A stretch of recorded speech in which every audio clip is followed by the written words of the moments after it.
Good morning, everybody, and welcome to Writers Chat. I'm your co-host for today, Melissa Stroh. I'm joined by my fellow co-host, Brandy Bro. Unfortunately, our other co-hosts, Johnny Alexander and Norma Poor, are feeling a little under the weather today, so hopefully we'll see them again next week.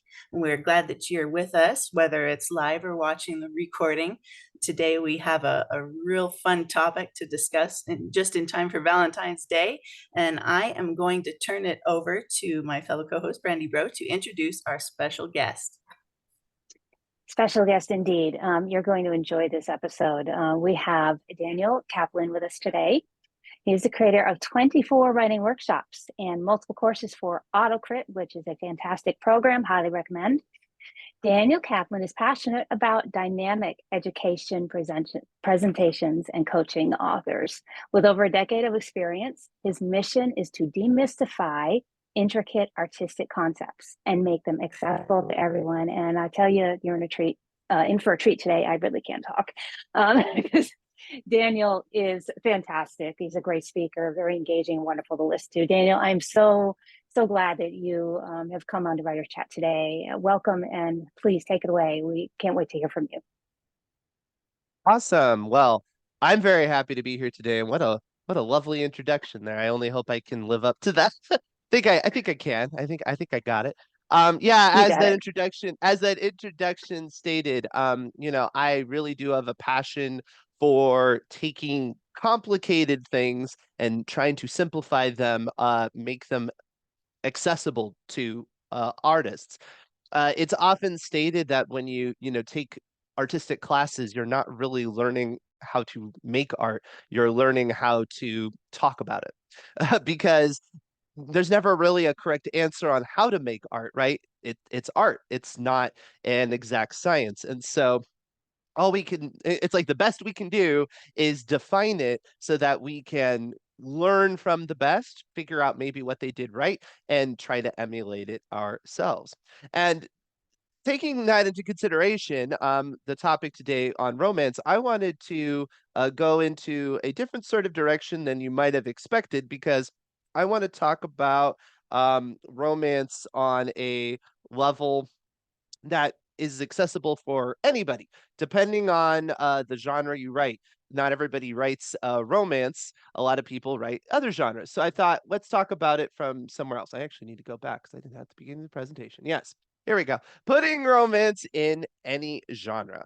All right. So when we talk about writing, we often talk about having our main plot, our main driving force for our protagonist. But it comes to it that the number one subplot of stories is generally some form of relationship. Now, whenever I usually express this in my presentations, you're of a certain amount of people that give you that kind of, yeah, whatever. It's so boring. It's so trite. It's so cliche. I'm just going to throw in this love plot because whatever, it's bland. But no, we need to take a step back, right? There is a reason why this is the case, right? And it's because there is a value to this. And I can speak on behalf of if you do write romance, you're going to find some tips in here. But if you don't write romance typically, but you want to include a romantic subplot, that's specifically kind of what I'm getting at because relationships do a lot, right? They reveal the character motivation. Uh, you don't want to have your character doing the whole talking the fruit Shakespearean monologue, right? You don't want them to be like, well, here I am at the precipice of life, right? You want them to be able to express that naturally with somebody else. Well, in order to do that, we need somebody to interact with. And in order to do that effectively, it can't just be anybody. It needs to be somebody that we are fairly intimately acquainted with, right? Sometimes extremely intimately acquainted with, because that's the person that's going to see our truest self. And so if you never have a character that can bring out that truest self of the protagonist, well, you're stuck with looking at the fruit, right? You're stuck with the protagonist having to bare their soul to something that is contrived and doesn't make a lot of sense. But another thing that relationships can do is creates a lot more conflict just because the main driving force of your character is not, I'd really love to be in a relationship. If only that person would fall in love with me. It could be, I want to get to the buried treasure. But if you can put in jeopardy the person that they have a relationship with, if going for the treasure could compromise that relationship, right? They might be like, I don't know, are you going to come back and things like that. It gives the character more depth because it's more things for them to consider in life. And it can create a much more complex storyline. And that gets into raising the stakes, right?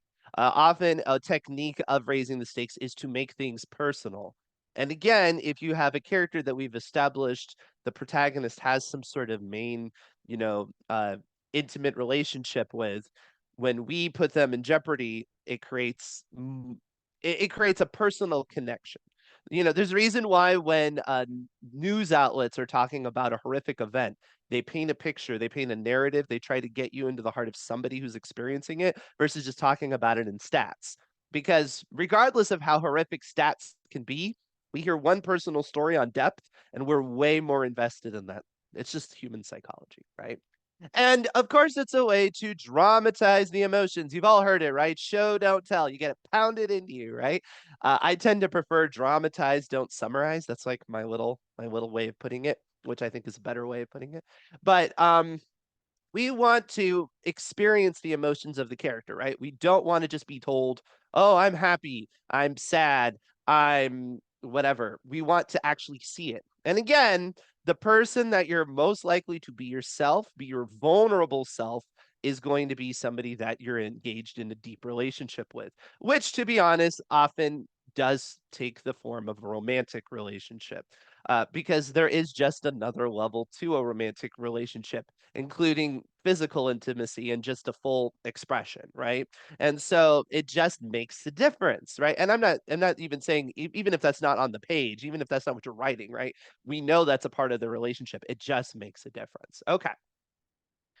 In a true romance, of course, like the genre, right? If you're writing genre romance, it must end in an happily ever after or happily for now, right? We all know that. That's an audience expectation, right? You cannot break that. They will hate you for it because they're looking for that sense of comfort, that sense of stability.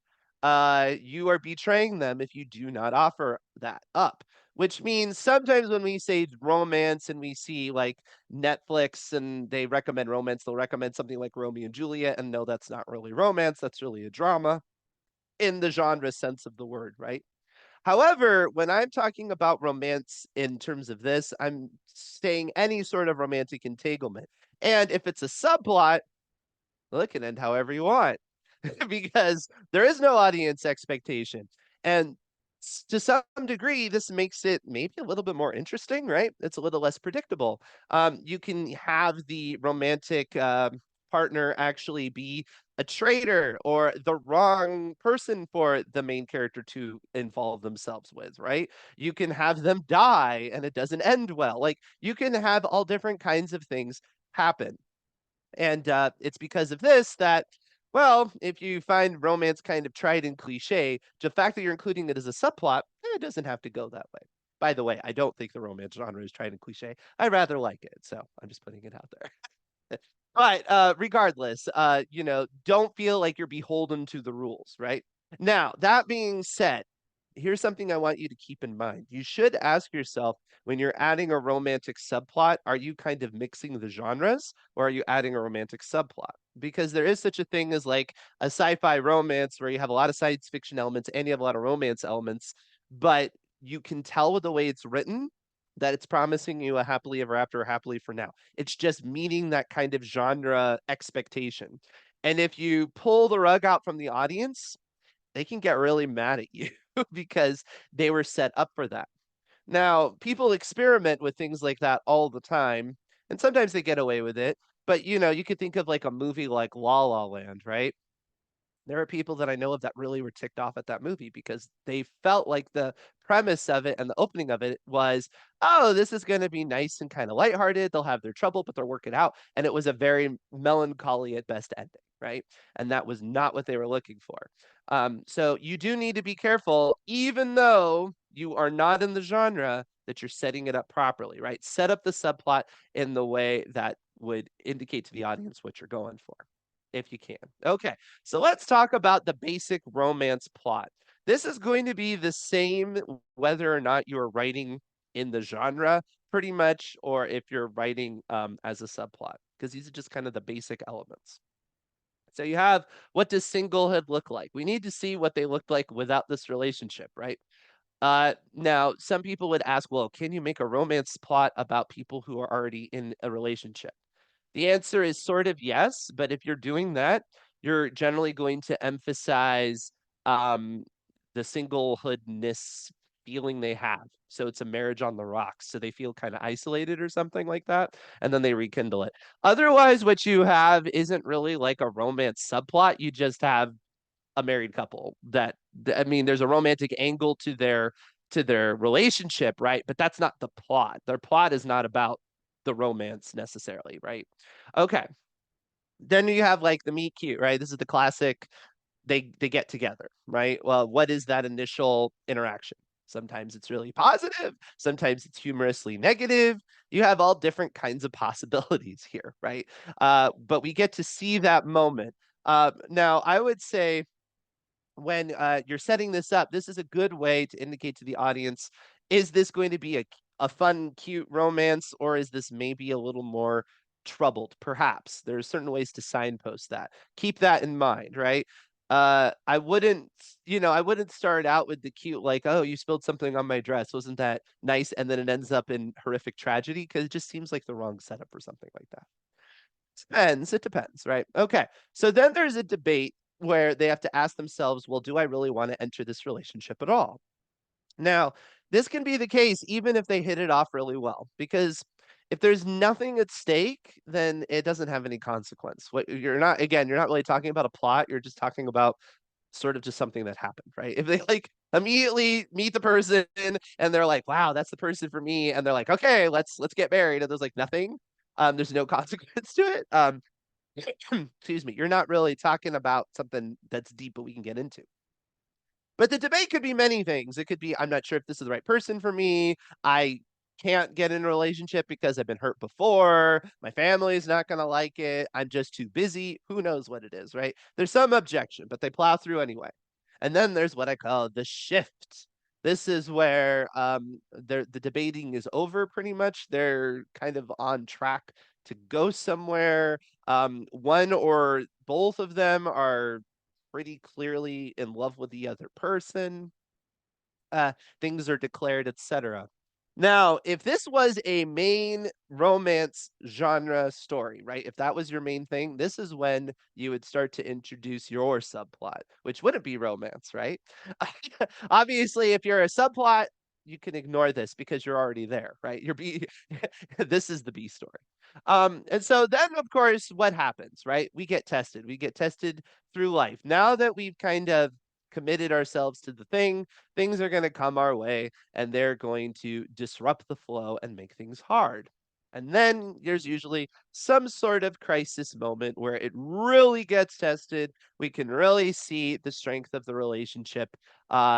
This could be many different forms. It could be that the characters don't like each other, or it could be that the world is just so sure they don't want to be with each other. They're going to throw every obstacle or whatever. They think the other person's dead. Who knows what it is, right? We're very concerned that the relationship is not going to work out.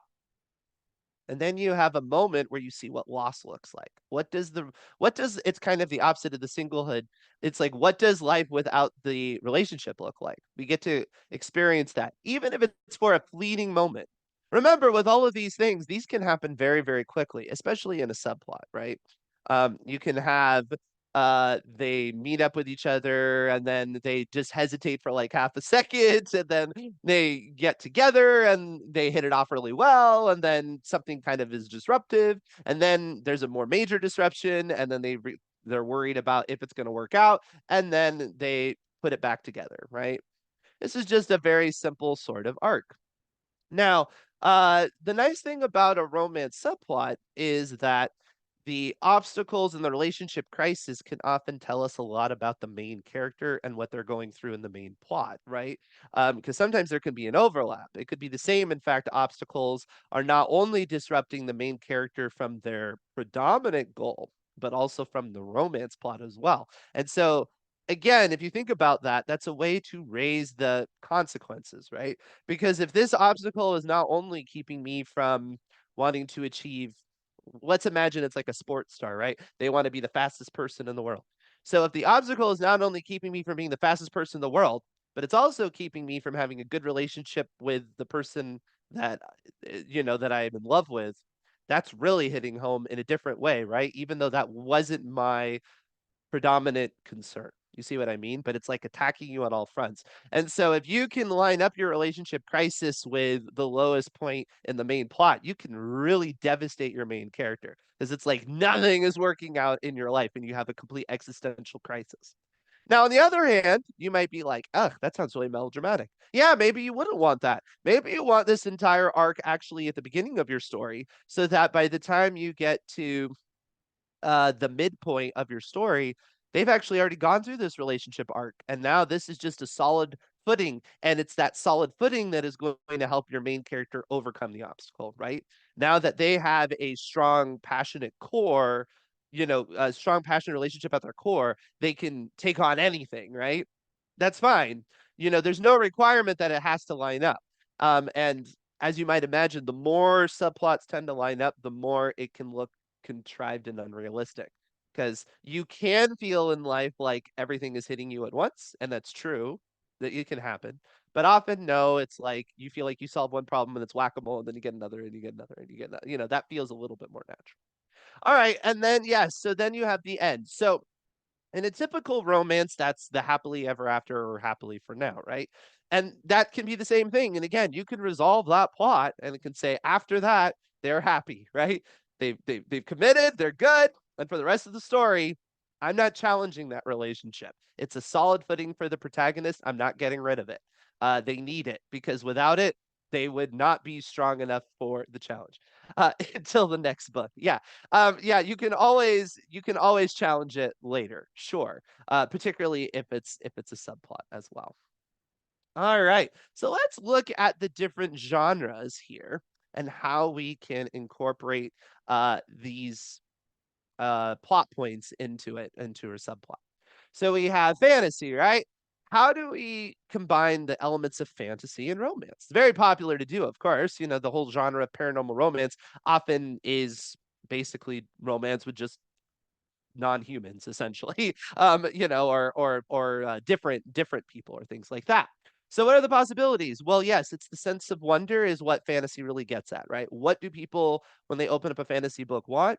They want to be taken to a place that kind of blows their mind. It's something they maybe didn't see before. They want an encounter with the supernatural, the paranormal, something that's going to make them feel this imaginative exploration, right?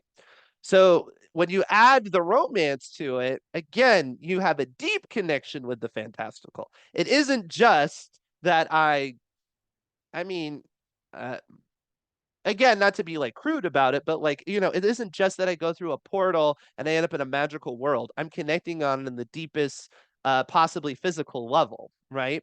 And so it's just that much more part of the story. And again, even if you don't write those sort of scenes on the page, that's always an undercurrent of it, right? The undercurrent of it is that this is a deep romantic physical connection.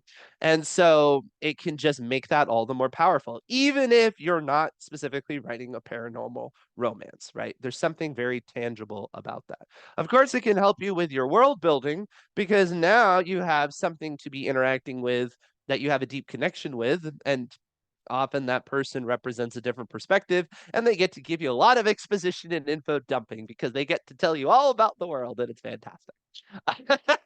um the best kind of pillow talk, right? Ultimately fantasy, if you're a fantasy nerd, it is. Tell me about your world building. All right, so wish fulfillment.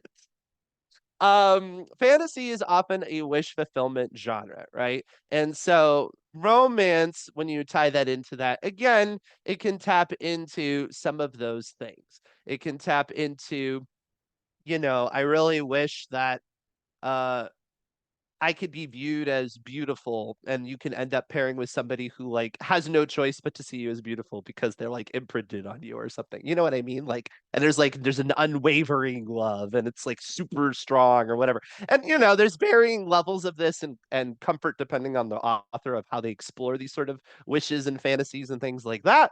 But it's there, right? It's there at your disposal. It's things to explore, and it's a reason why it incorporates very well with fantasy. It also gives you stakes for super powered characters. Oh, that's really sweet about your husband. I like that. It gives you stakes for super powered characters. So, how do you make Superman vulnerable? Because like what is it? Like you have kryptonite. But really what's the better way of making him vulnerable? You put Lois Lane in jeopardy, right? Because that's where you can't be everywhere at once. So it's like, who's it gonna be? You give him the trolley problem, right? Is it Lois Lane or is it the entire population of New York, right? And then immediately it raises the stakes and it makes an interesting situation. So if you have a very, very powerful magical character, right? Relationships are sometimes the best bet to knock them down a peg. And that can be even, villainous characters and things like that. Keep that in mind, or side characters or anything. And it has a tendency to ground the story. There is a problem with fantasy where the people can feel a little bit chess piecey, because you can be using them to accomplish an end. And by giving them those interpersonal relationships, there is something kind of real and raw about that. I don't really understand why that's the case, but there's something about it. When you have a completely like a dispassionate, like nobody seems to like be motivated for romance or procreation or anything, it just feels odd, right? It's like, shouldn't people like, because it's just such a part of ourselves to try to just strip it all away. It often ends up feeling very stoic if you just ignore it altogether. All right, so let's talk about sci-fi. Sci-fi and fantasy are, of course, very similar genres. They're basically cousins of one another. The difference is that sci-fi is really about discovery more than about just giving you a sense of awe. It's uh there's a sense of awe, but it's like I can understand this. Whereas fantasy often, who cares? Why do you want to understand it? That's going to take away the magic of it, isn't it? Like, why do you need this explained? Whereas the sci-fi is often about I want to understand the weird because that's going to make me grow as a person. So it's just a very different sort of mindset. So again, just like fantasy, when you have a sci-fi character interacting and developing a romantic relationship, it's again some sort of deep connection with the unknown. Now, it often takes on very different sort of characteristics in sci-fi. You can think about plots where people fall in love with AI or with aliens and things like that, and it can often go sinister a lot quicker because the unknown is scary. It's not really the same kind of fantasy wish fulfillment thing. It's more of a thought experiment a lot of the time. Again, though, it helps you with world building that kind of comes along, but a lot of it is kind of the what you don't know. You're finding out more about the other, as it were, right? You can think of things like Data and Star Trek Next Generation. Yeah, things like that.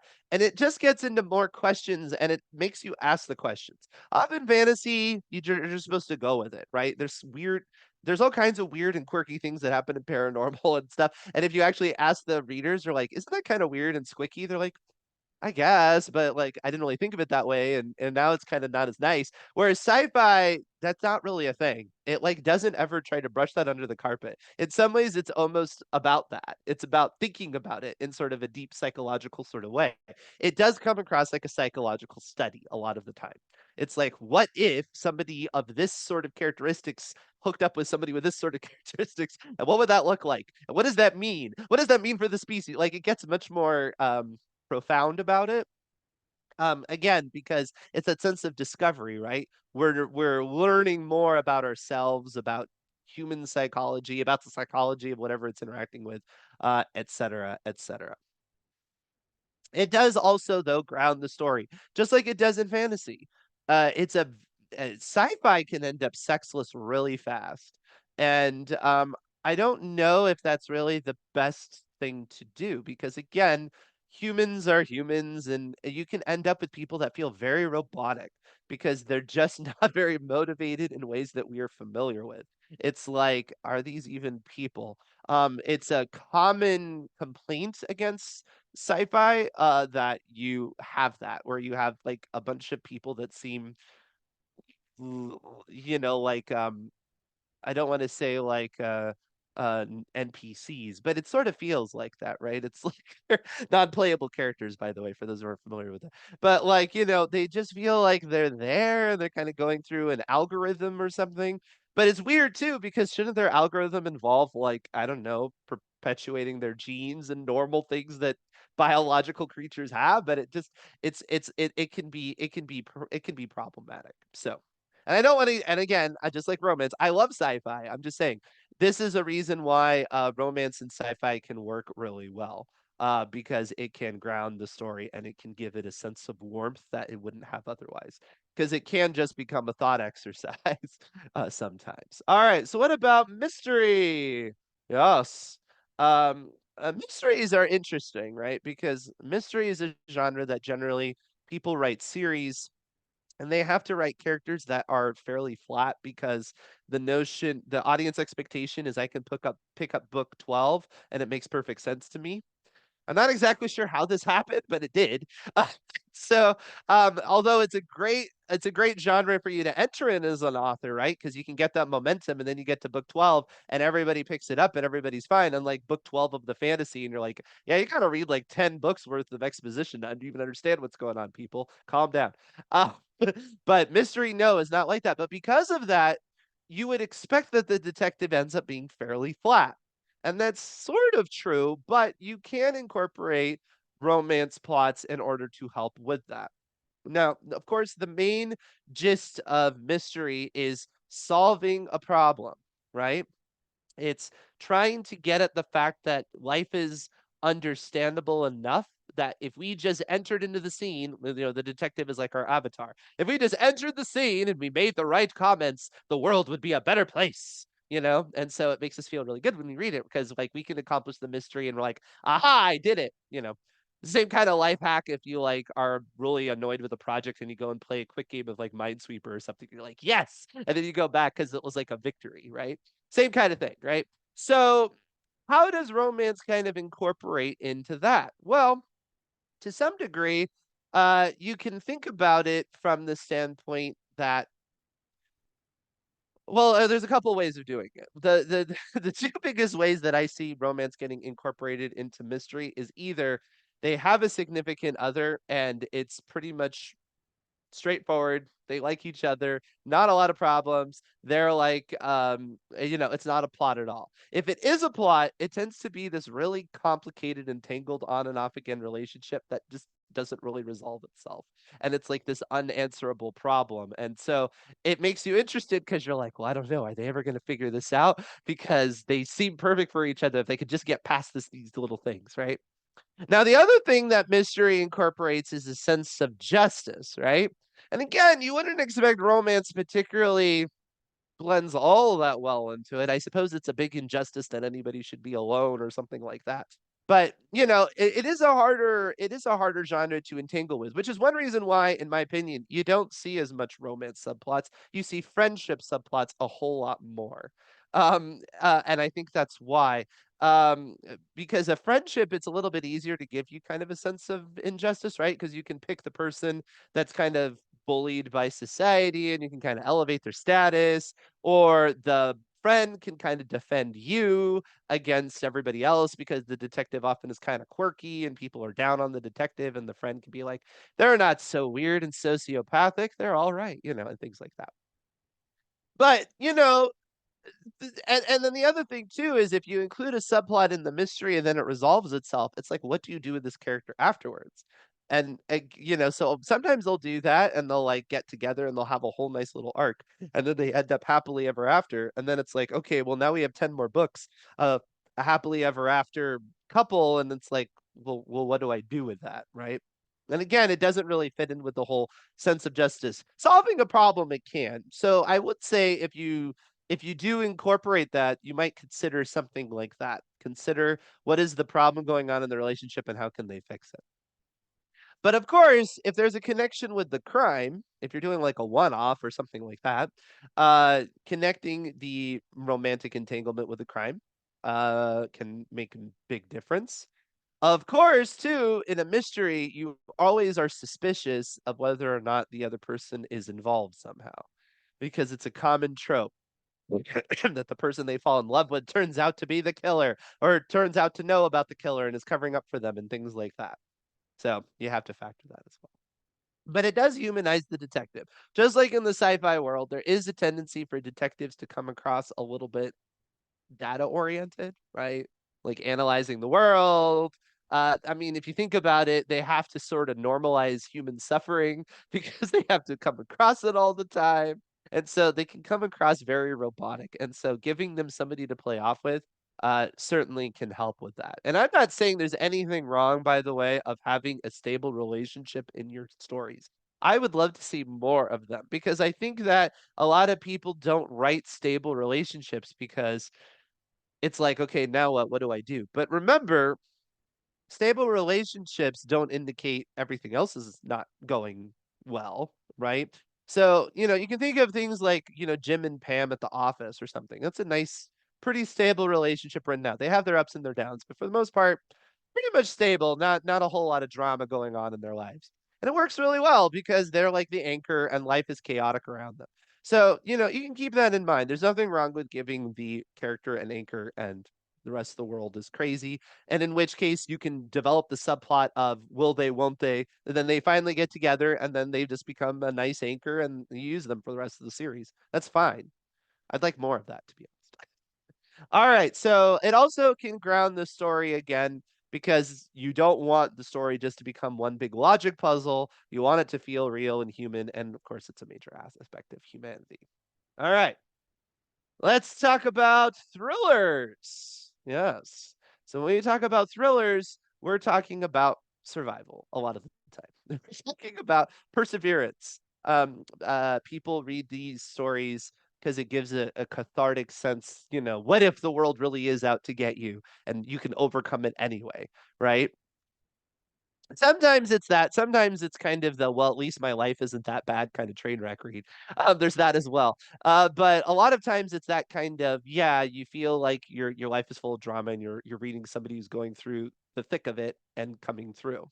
So overcoming. So of course this can work well in terms of relationships. Usually the relationship in the thriller is going to be put in jeopardy because of the circumstances of the thriller itself. Right? It is a way to humanize the problem and to raise the stakes. And so you can generally assume in a thriller, if there is a relationship and it's at all solid, that that other person is either going to die or they're going to be in severe jeopardy or potentially in severe jeopardy at some point. Or at least the main character is going to be concerned about what will happen to them if they die or something like that, right? It's a way to raise the tension of what is going on, which for thriller is very important because thrillers have a tendency to dial up to an 11 from the get-go and you have nowhere to go. So if you dial it up to an 11 with a single person and then amidst all this thrillery stuff, they end up, meeting somebody, hitting it off, and then they have a connection. And then that person's in jeopardy. Well, we raised it a little bit, right? We were able to find a place to go. We gave them more vulnerabilities that we could level up to, right? So you can think of something like North by Northwest, right? Does that. The other thing it can do is it can give you moments of calm because yes, not everything in a thriller has to be like, the edge of your seat, horrible. You want to have moments where the character takes a breath. You can even have moments where they're a little bit happy, right? And things like that. Sure. And of course, it's not like romance is unthrilling. You'll notice that often when thrillers paint romance, they'll paint pretty charged romance. They'll be like something like maybe even like something like North by Northwest where they are really it's pretty provocative and eroticized like right from the get-go. And yeah, that's often how it is in a thriller. It's very like in your face and animalistic and things like that because again, that's kind of the genre, right?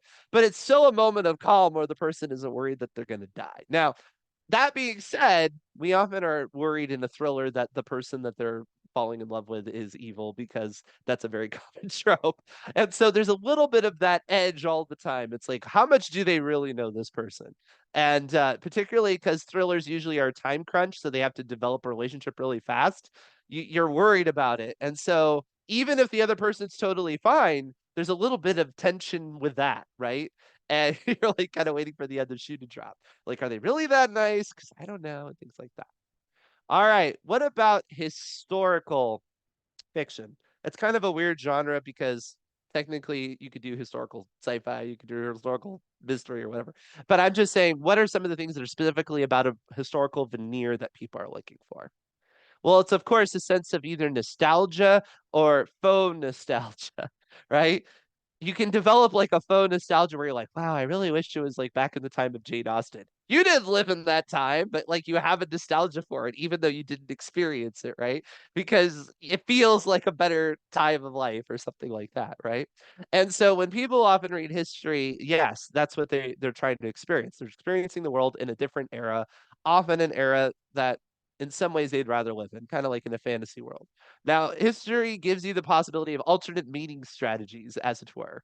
Um, there are different dynamics to marriage and gender roles and all kinds of things in history, which is explorable in historical stories and is worth exploring in various ways, right? Again, it might be part of the mystique. Maybe they're like, well, back in that era, people actually knew how to manage family life better, you like, or whatever. That might be your opinion, right? And so historical fiction allows you to really like try that on for size and see what that would be like. What would it actually be like to meet somebody? And in some degree, I think this is a little underexplored. I don't know of like a lot of historical romance set in like ancient Egypt. I would find that very interesting, especially if somebody knew what they were talking about. I don't know. Maybe that's the problem, is that most people don't know what they're talking about with that, and they don't want to like make stuff up. But I would find it interesting if they did know what they were talking about, right? Because like I can kind of surmise what I think it would be, but I've never really explored the topic, right? But it would be interesting. All right. So of course, yes, world building, like always, raises the human stakes. Yep, like always. One thing I want to say is you want to be careful of soapboxing if you do this, because there are plenty of historical eras where we could be like, ugh, the way that they handled this is awful, and all of that. And I'm not saying you shouldn't have an opinion of a moral opinion or whatever. But again, often when people are reading history, they're actually reading to experience it in a way that is more true to how somebody from that era would have seen it. And often you do not see your own flaws when you're living that era. So even if we as a person nowadays will read this person's perspective and they'll be like, yike, what a weird antiquated perspective, right? The problem is if that perspective comes in the narrative and people are acting anachronistically out of their time, because then it just feels like the author is inserting it and they're just writing it in order to bash another time frame for being out of place. And I would say usually that's not going to go over very well with an audience, and it often is just annoying to read. It comes across like a rant and it's frustrating. Um, again, I'm not saying you shouldn't have opinions about all different kinds of topics. I'm just saying be wary about how you incorporate that, right? Because in some degree, like I can tell you, I have read fiction where it's from the standpoint of somebody who's, in my opinion, basically a sociopath. Like the way they think about the world is just horrific. And but the author isn't inserting themselves to say, wow, look at the sociopath, right? And I found that way more effective to make me dislike that opinion than if they had done that, because I got to experience it from their vantage point. And I'm like, even in your shoes, this is despicable. I cannot handle this, right? All right. So what about young adults? Young adult is often about blossoming, right? It's about change. It's about becoming your true self, right? Just you know, that transition into adulthood, whatever that means, right? I'm going to be when I'm still waiting to grow up, right? It's just how it is. Like when you're a teenager, you're like, when am I going to feel like a grown up? Because it's an awkward age, because on the one hand, biologically, you could say, well, you're mature enough that you could have children. So from a zoological standpoint, are you mature? I guess yes. From a societal standpoint, nobody tells you that you're capable of making any choices, right? And not for not a good reason, you know, and it's very awkward. So young adult is often that transitionary period, and it's about when is this transitionary period going to be over? When do I finally feel like an adult? So the question when you have a romance is, well, are the adults even for the romance? Often, no, because you're too young. You can't have a girlfriend. You're only this age, right? You can't know what love is. You're only this age. And they're like, no, I can, or whatever, right? And then you get to decide as the author, is this where they learn that, yeah, their parents were kind of right and that was a lousy person, or are you more of a romantic and you're like, yeah, childhood sweethearts work out all the time. Um, that's up to you, right? There's no right answer for that. Ultimately, relationships in young adult often represent a true fulfillment of adulthood. This is case for either, right? No matter who you are. Yeah, pretty much everybody has the moment in their life they're like, nobody's ever gonna love me. I'm never gonna be married. All that. And the idea that somebody would care that much about you that they would form an attachment is again that can often feel like that threshold moment where it's like, okay, now I've reached this, which is why it's a common trope. It's a common trope that the young adult ends with a marriage or something like that. Sure. Because again, like how do you know when you're an adult? And it's like, are you an adult when you're married? And it's like, well, I know some married people, and I wouldn't necessarily say that, but on the other hand, you can definitely feel like you've accomplished that threshold, right? Again, adding relationship raises human stakes. It tells you more about the character, all the typical things. Okay, I know I'm going kind of fast and furious, but another thing to consider when you're talking about a relationship is how did the relationship form? Now, this is across all genres, all spectrums, everything. I'm just going to go over some of the ways that people form relationships really quickly because there are multiple ways and there's multiple things to consider. So one is the imprinting. I'm going to do it in order of like agency to or no agency to more agency. So imprinting essentially is kind of a no agency version. It's because of some biological thing, they just like you or you like them or something like that. There was no real control over this. This can sound really icky and sketchy to a lot of people, and yeah, for good reason. But on the other hand, one of the reasons why this is popular is the whole wish fulfillment kind of thing that this person really couldn't betray you. They wouldn't go against you because they can't help but like you and they will always like you.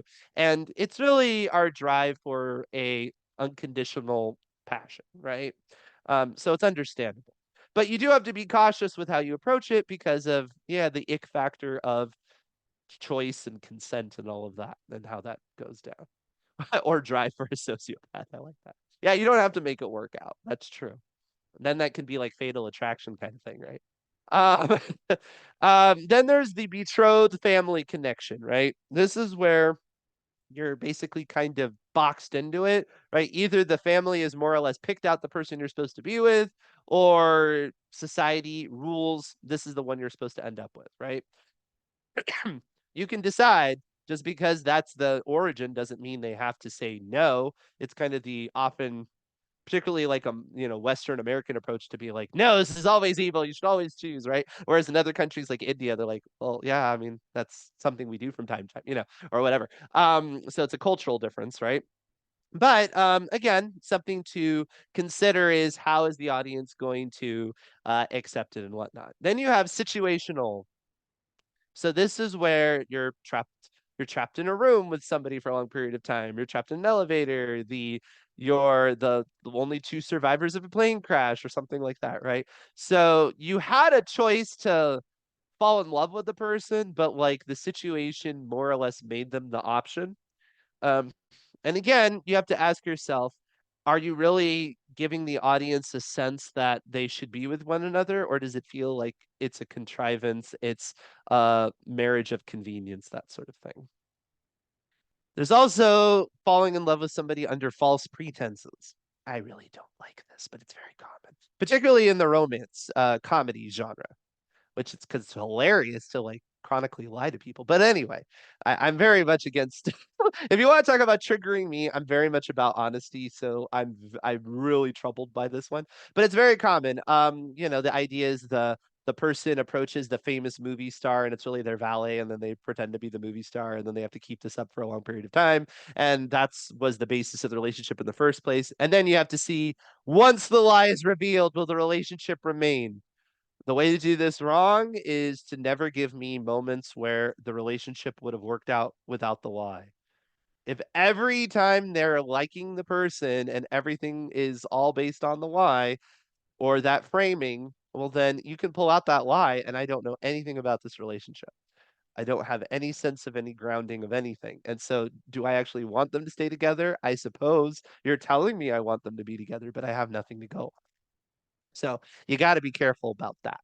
You also have to be very careful that the lie is not so sociopathic that the people are like, I don't want you to end up together. Of course, if you're like me, that's a very low threshold, but a lot of other people are more forgiving, I suppose. Um, there's also what I call the strange attractor. Okay, this is weird. This is where it's not like opposites attract and then you change the other person. It's like you're attracted to the other person because they're different and you don't want them to change. This is unusual for a main plot. This is more of a subplot thing or supporting characters, right? And sometimes they're the people that are like constantly bickering, but it's like, well, they're bickering, but behind closed doors, they're probably having a grand old time with all this tension or something. And I don't understand it, but somehow it works out, right?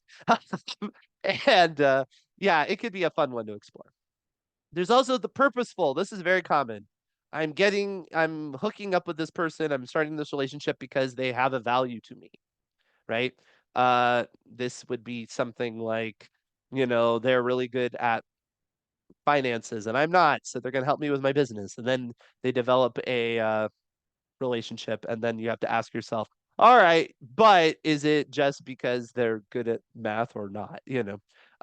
Because that's not a very big threshold, it's more believable. You don't have to establish it as much as the false pretenses, right? Because usually the value the other person has isn't so dramatically big that you can't understand it being based on something else. But the danger of that is you got to be careful with the power dynamic, right? Is the other person using the other person?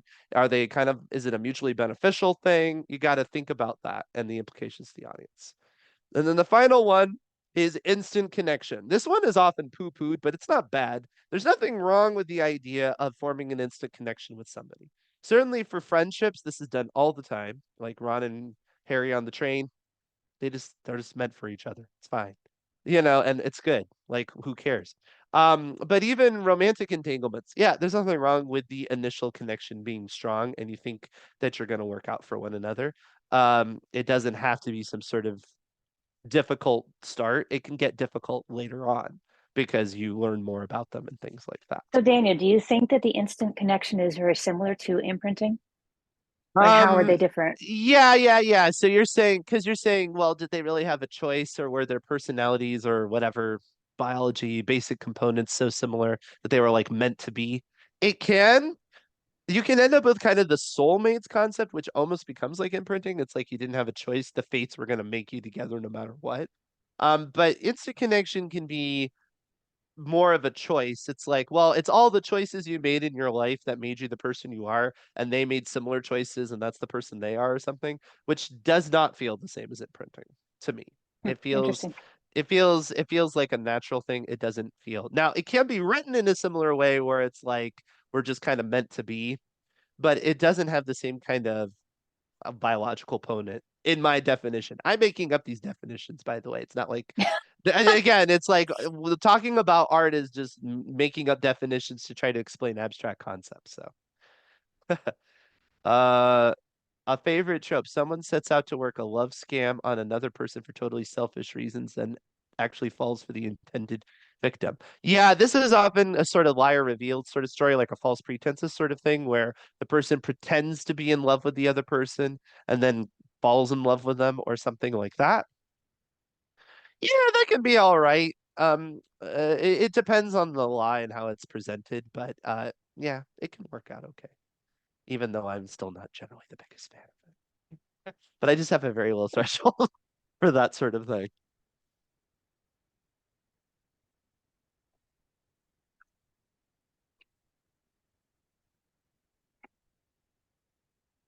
Your husband and you are proof that it can get difficult. You dated, didn't hated each other, tolerated each other, were friends, the date again. Yeah, exactly, right? You can have the initial sort of connection and then it can get rocky and then you get back together. Right, which is again, that's the one of the reasons why it's different than imprinted. Imprinted essentially is like that's it. Like you're done. Like there's nothing else you can do. And it feels like literally nothing could break that relationship. Which again, there's something really kind of romantic and comforting about that to some people. It's not my favorite thing because I tend to value human agency more than that to the point where I don't find that comforting. Like if my wife was truly imprinted to me, that would disturb me. I like the fact that she could decide I'm a horrible person and leave me if I was one versus just always being by my side. And I guess that might sound weird to people, but no, I actually wouldn't find that comforting. Yeah, that leads me to the question of how do you handle in writing when there are two different types of connections with the people that get together? Like maybe one is imprint and the other is something different.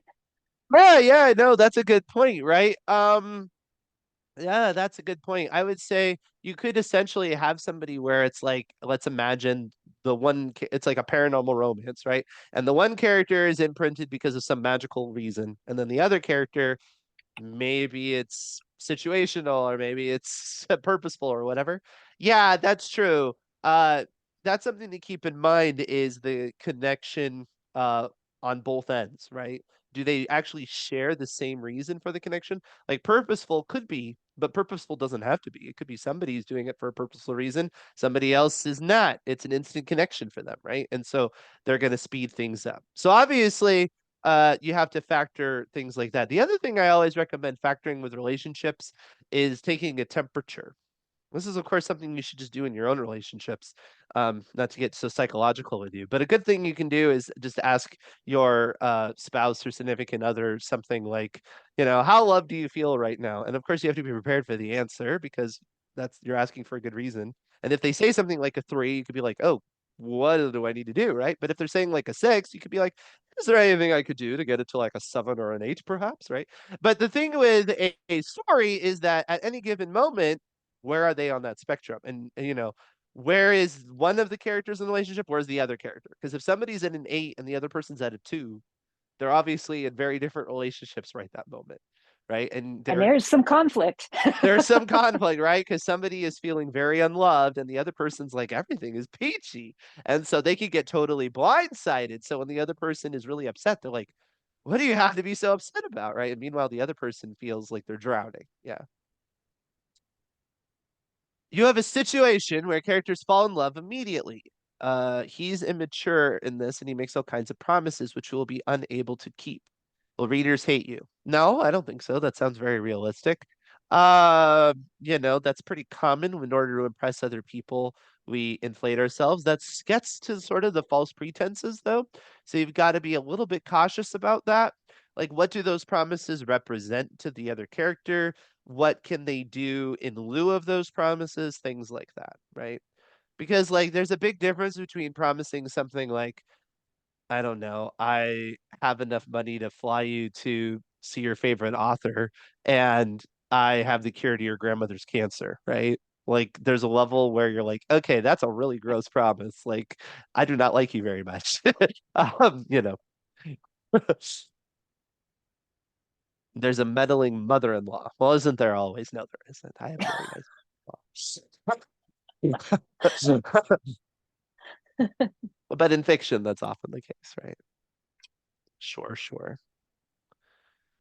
All right. Any other questions or comments? I know that was kind of rapid fire. If you did like that sort of style, though, I mean, that's kind of what I do. I like to give people a lot of things to chew on, because I don't know, I'm just that way. And so if you did like it, we always have a lot of offerings over at AutoCrit in our Academy side.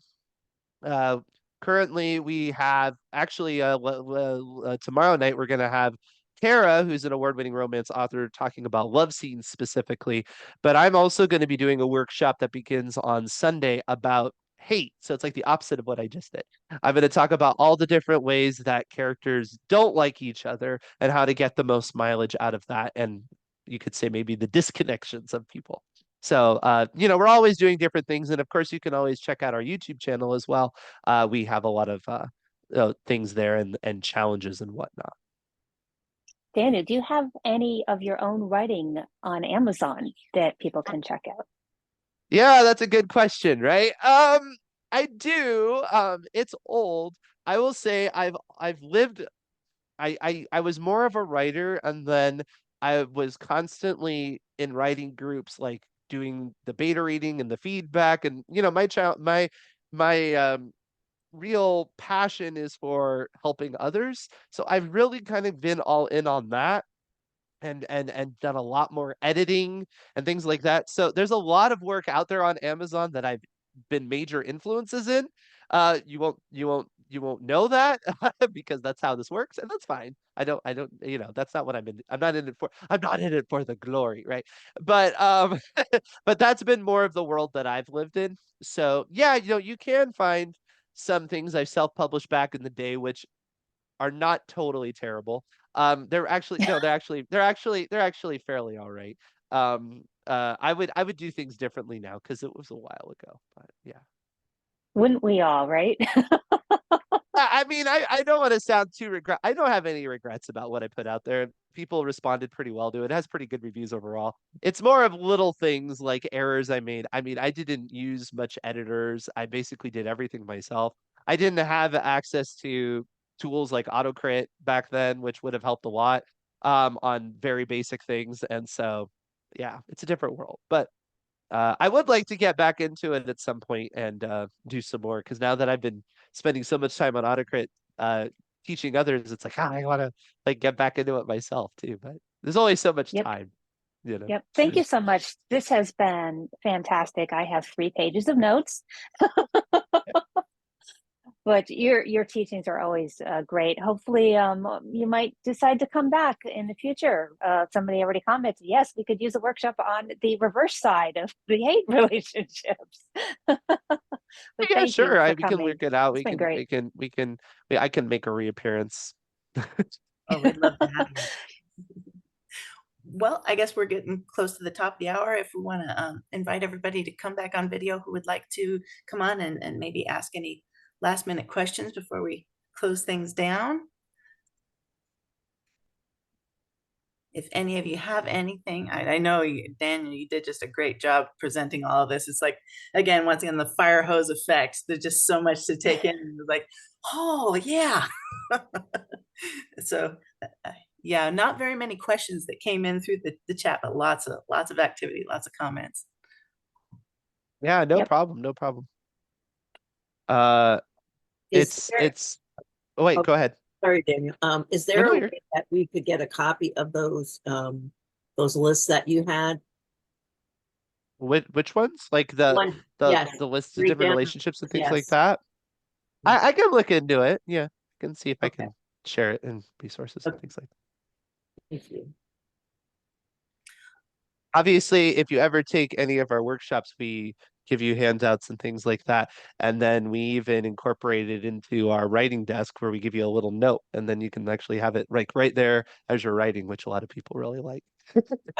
Have we gotten your website Yep. address yet? Oh, yeah, I just see. AutoCrit.com, yes, is where you will find. And I mean, I haven't even spoken about kind of the breadth of it. It isn't just me doing educational workshops and some of our others. It is a fully functional suite of writing tools, right?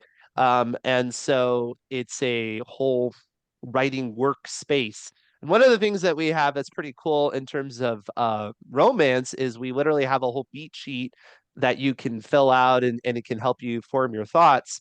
But it's connected to what we call our story builder. Now, our story builder allows you to even generate some different ideas from our language model, right? And so you can get some brainstorming things and you can get unstuck if you're having writer's block or things like that. But what's fun about it is that you can put in your premise and you can fill it out. Let's say, imagine you're writing a fantasy, right? And then you can go into the little drop down and you can say romance, and then you can basically have it and it'll come up with what would be a romance that would parallel what you just did.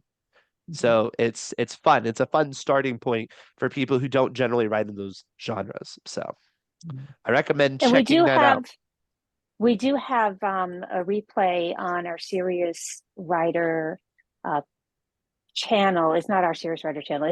We're on Serious Writer's channel. We have a playlist, Writer's Chat over there. But we have Jocelyn came and shared with us more about AutoCrit and took us through the program and the writing desk side of it. So if you're interested in that, you can look back at the Writer's Chat playlist on Serious Writer channel on YouTube and find it there and go through that and see what AutoCrit is more about. Or of course you can go visit autocrit.com and check it out yourself. They are fantastic, and a lot of time they'll have a nice deal where you can trial the program for a scant amount of money. But the community is also fantastic too. I love that community as well. Thank you so much, Daniel. Oh yeah, you're welcome. Melissa, what do we have coming up next week? Yeah, well, we have our guest with us today, so I'm going to turn it over to Jo Massaro to share a little bit about what she's going to talk with us on next Tuesday and sharing her writer's journey. Yes, well, I kind of think about it as in the midst of the journey and how God has guides us to discover his purpose for our lives. And this is something that as a writer and an author, I never thought I would be doing. It was not in my radar. I am actually going to be 74 this year. And I believe that God still has a journey and a purpose for our lives, no matter where we are. And, you know, even through, and I will share this next week, you know, in 2007, I was severely injured and had a traumatic brain injury, and how God brought me through that to bring me to the place where I am today.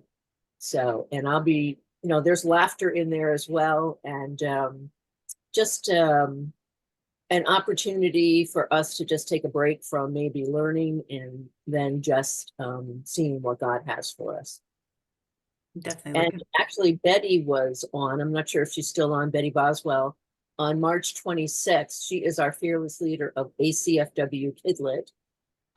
Mary Hake, Penny McGinnis, and I will be doing a workshop on being your own research detective. So I'm excited about that. We have a great handout for everybody. So just something to look forward to. I love the research, Daniel. So it will be a lot of fun. Definitely. We're excited about it too. And as a historical fiction author, I'm a research junkie as well. So Yes, I know you are. And it shows in all your writing. You do a beautiful job. well, again, Daniel, thank you so much. This has been great. We really enjoyed it. Just a wealth of information that you shared with us. And I would highly encourage all of our viewers, those who are present here and those who are watching the record, to check AutoCrit out. It's a great community. You can learn so much there. And again, we invite you, if you are seeing this for the first time, watching it on the replay, you can join us live any Tuesday from 11 a.m. to 12 p.m. Eastern on Zoom with the Writers Chat group. You can join our Facebook group. We have a thriving community of writers who are always here willing to help each other to learn about the craft and the industry of writing, and just writers helping writers. So thank you for joining us here today, and we look forward to seeing you in the future. Bye, everyone. Everybody else can stick around for the after party. Yes, please do.